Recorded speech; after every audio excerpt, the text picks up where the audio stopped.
Bismillahirrahmanirrahim.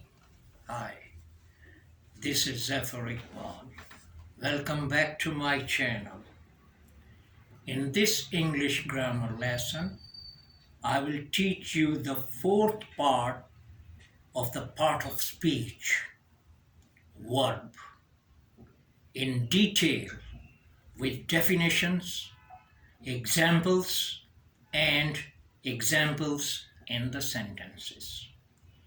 In this lesson on verb, there is not a single definition of the verb, but a lot to understand the verb, that what is its function, role in the sentence. I hope that students will understand easily, so let's start. By the end of the lesson, you will have a clear idea of a way to use verbs. So let's start.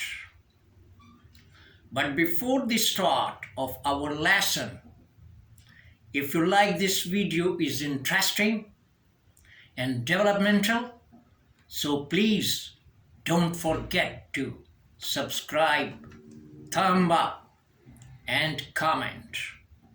Kindly leave a remark underneath. I love to hear what you need to say. Thank you. Now, starting from the definition of the verb. A verb is a word or an aggregate of words that indicates action or a kingdom of being or condition. A verb is the part of sentence that tells us what the situation plays. Verbs are the hearts of English sentences. Verbs are crucial a part of any sentence. Without verbs, you cannot specific on entire thought. A verb is the main aspect of a sentence.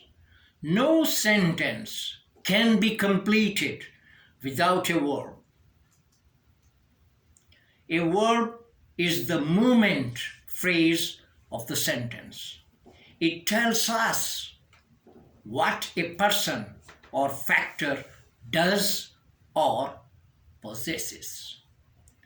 Verbs are the maximum vital aspect of any sentence. These phrases speak approximately the movement or the kingdom of any noun or challenge. This way that verbs display what the difficulty is doing or what's the kingdom of scenario of the problem. Verbs describe what someone or element does or what is happening. Verbs are words that supply the concept of motion, of doing something. A verb is one of the main elements of a sentence or query in English. In fact, no sentence or a query is without a verb.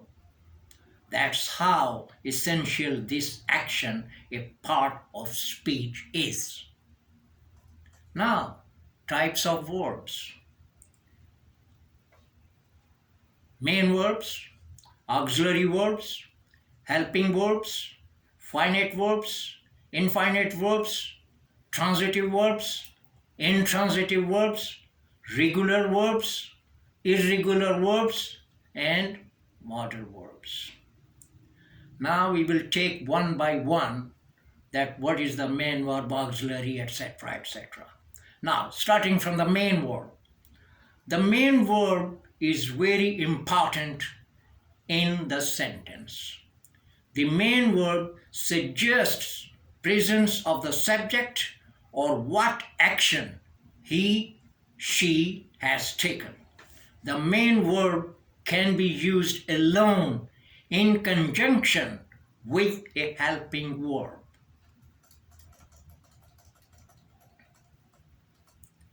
Main verb is the action word of the main clause.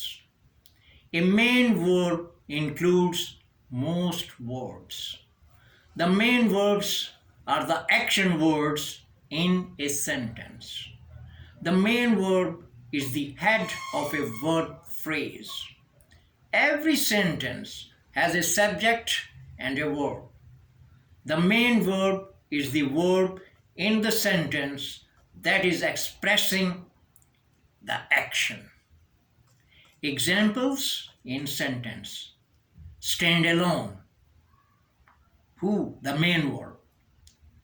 Number 1. He goes to the university every day except Sunday.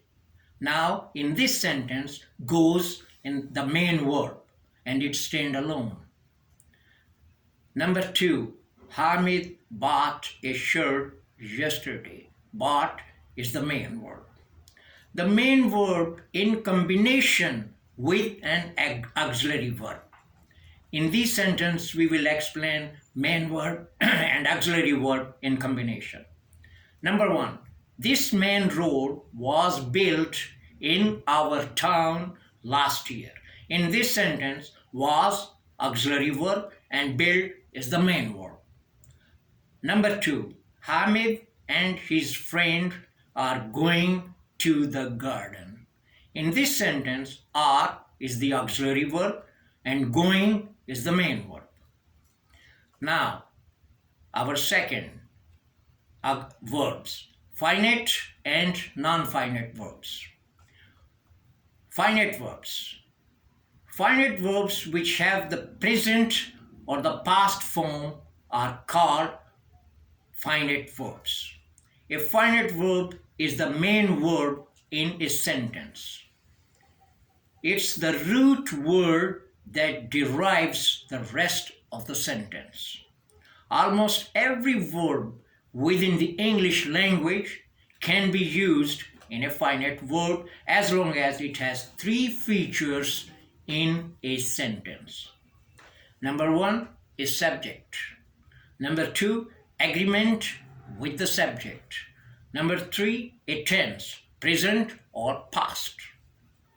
Regardless of the sentence is long or short, there is always relatively one finite verb.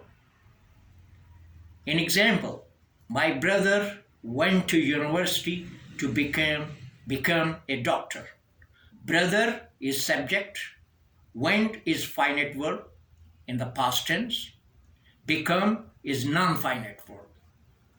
Now, non-finite verbs. Non-finite verb. Verbs in any other form, infinitive is ing, or ed, are called non-finite verb. Non-finite verb, if a verb doesn't have a subject or a tense and it is part of verb, it is a non-finite verb. Difference between finite verb and non-finite verb.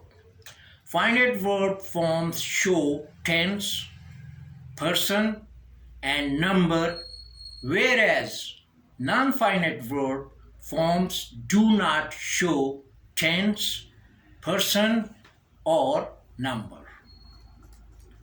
Now, auxiliary verbs, helping verbs. A helping verb is also known as auxiliary verb. An auxiliary verb, helping verb, is used with a main verb. Every sentence has at least one verb in it. There are 2 main verbs. Action verbs are used to describe activities which might be manageable, and linking verbs are used to describe situations. Both motion verbs and linking verbs can accompany auxiliary verbs inclusive of 3 primary ones: do, be, and have.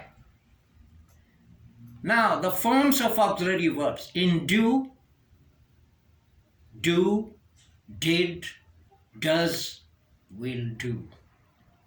And the forms of auxiliary verbs have, has, have, had, will do. Forms of auxiliary verbs in be: is, am, are, was, were, being, been, will be. Helping verbs are defined as verbs that help the main verb in a judgment by extending its meaning. An auxiliary verb helps the main verb of the sentence. And auxiliary verbs cannot stand alone in sentence. They have to be connected to the main verb to make sense. A helping verb is also known as auxiliary verb. A helping verb or auxiliary verbs are used together with main verb. Now, transitive verbs and intransitive verbs.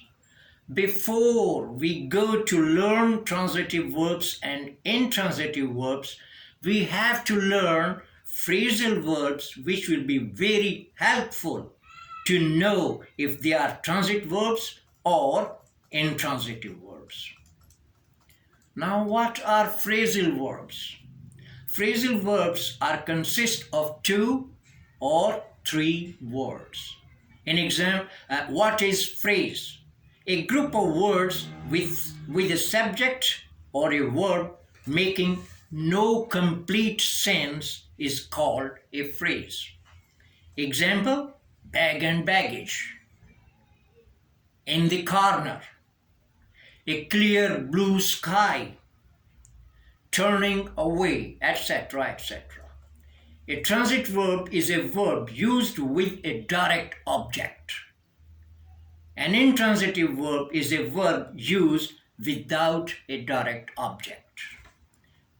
What is direct object? The word that comes at once after the verb will be its object. The object will tell us who or what obtained the action. All verbs can be either transitive or intransitive. When a verb is transitive, in the number it has an object. When a verb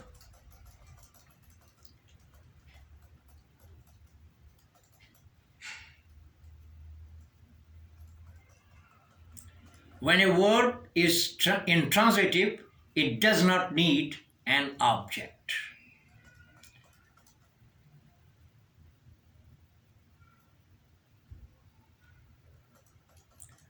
Transitive verbs.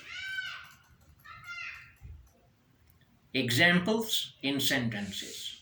Number 1, I want pizza. Number 2, he carried the bag. Intransitive verbs. Examples in sentences. Number 1, he ran. Number 2, the line rolled. Now, regular verbs and irregular verbs. Most verbs in English are regular verbs. This means that we can be confident with the forms they take because they follow a predictable pattern. Those verbs that don't follow the basic rules are called irregular verbs. Regular verbs form their past tense and past participle by adding ed. If the verb already ends with an e, then simply add a d. The present participle of regular verbs is formed by adding ing to the end of the root. Examples of regular verbs in their various forms. Cuff, cuffed, cuffed, cuffing. Abuse, abused, abused, abusing. Advise, advised, advised, advising, agree, agreed, agreed, agreeing, arrange, arranged, arranged, arranging. Example in sentence of regular verbs. We really liked the mutton we cooked last night. Have you finished your job?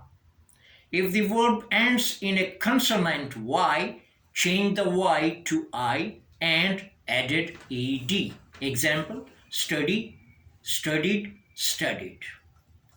On the other hand, the past tense and past participle of irregular verbs vary.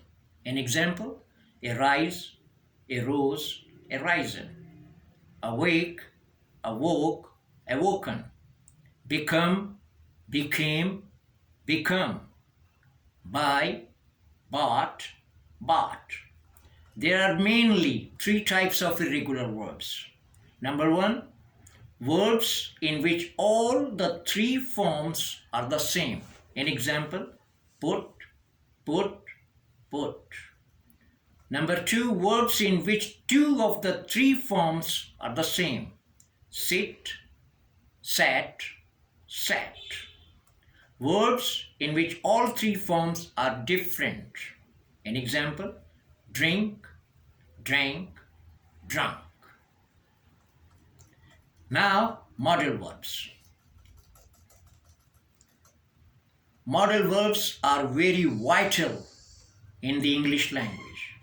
Modal verbs are used with different verbs to express various such things as possibility, obligation, etc. Modal verbs are verbs that combine with some other verb and are used to show possibility, aim, responsibility, and necessity. Modal verbs are auxiliary verbs and are called helping verbs. List of modal verbs: can, could, may, might, must, shall, should, will, would, ought to.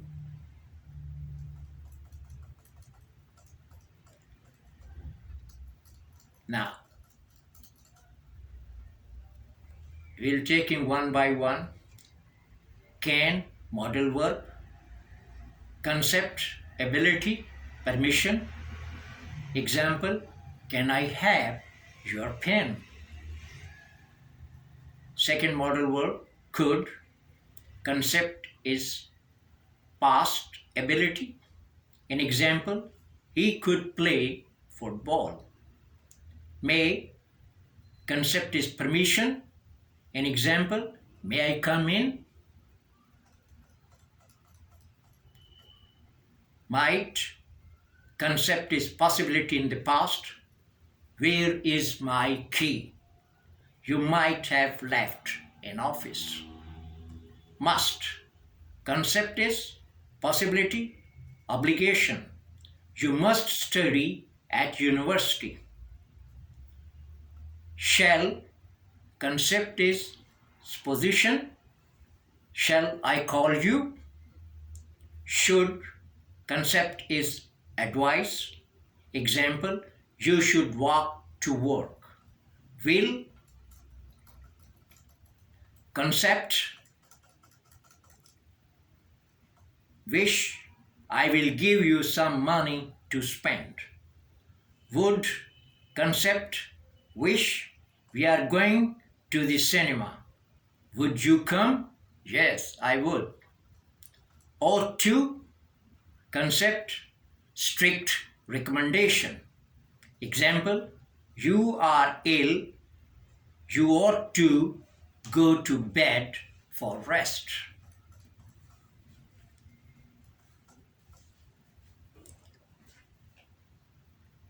Now, this lesson is end, and at the end of every lesson, be ready to learn and watch the next video. Until then, goodbye. Thank you.